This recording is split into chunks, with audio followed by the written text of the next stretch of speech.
summer term of athletics just wouldn't be the same without a little bit of discus throwing. So in this next video I'm going to take you through the techniques involved and see if you can have a go yourself at home. But first we need to see how we can make our own discus at home using things that we might have lying around the house. You'll need some old cardboard, so a thick cardboard box would do, a small side plate, a pair of scissors, some gaffer tape or some strong tape, and a pen to draw around your plates.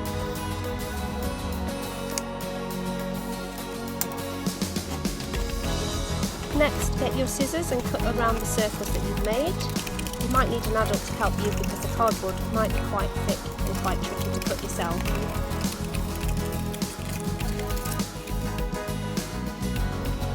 Get about 4 sheets of kitchen towel and scrunch them up into a ball and then press them into the middle of the 2 circles of cardboard.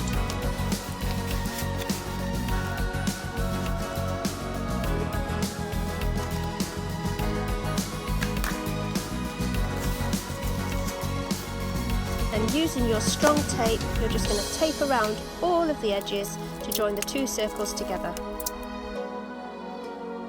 Ta-da! And there you have it, your homemade discus ready for your throws. One of the first things we need to look at is our grip when we're throwing the discus. So what I want you to do is, in your non-throwing hand, I want you to put your discus on top of your fingers. Imagine that you're holding a tray like you're a waiter or a waitress, and then you're going to slap the palm of your throwing hand down onto the discus and spread out your fingers like so. If you turn the discus over, you should only see the very edge of your fingers poking over the top of the discus. Let's just go through that again. In your non-throwing hand, put your hand up by your shoulder, imagine you're holding a tray, and then with your throwing hand, you're going to slap your palm down onto the discus, making sure that you can only see the edges of your fingers poking over the discus. Next, I want you to let the discus come down by your side. The discus is resting on my fingertips. If I turn my hand around here, you'll see that what I'm not doing is I'm not squeezing the discus. I'm just letting it hang loosely in my fingertips, and I need to slightly turn out my wrist and roll my hand underneath so that the discus sits nicely on my fingers. So I'm going to get into my starting position, hand on top of the discus, bring it down to my side, and the first thing I'm going to do is roll the discus forward along the ground. Now the reason I'm getting you to do this is because I want you to know how it feels when the discus is released from your fingers. So you should feel the discus rolling from your little finger first, coming off those fingertips, and it should be released from your index finger. That should be the last finger to make contact with the discus.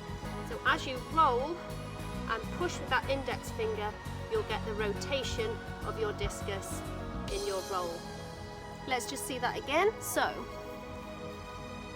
in your ready position, get your tray, slap the palm of your hand onto your discus, bring the discus down by your side so it's resting in your fingertips, and roll and push, making sure that you are using that index finger. Now I'm going to talk you through your standing throw.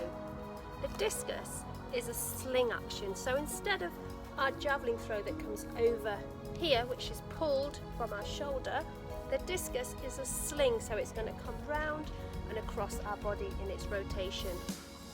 Now the good thing about our homemade discus is that if you let go of the discus too late or too early and the discus travels off in a sideways direction, it's not going to cause any damage or injury to anybody or any windows at your home. It's a good idea to practice the sling action first without the discus, so let's have a go at that. Standing sideways onto your throw, we're going to be throwing that way. Imagine we've got our discus on our tray. We're going to slap our hand on top, and then we're going to bring our throwing hand back and low all the way round here and back to the tray at the top. So let's have a go. So starting position, weight on our front foot, we're going to rotate down, weight on our back foot and back up to here.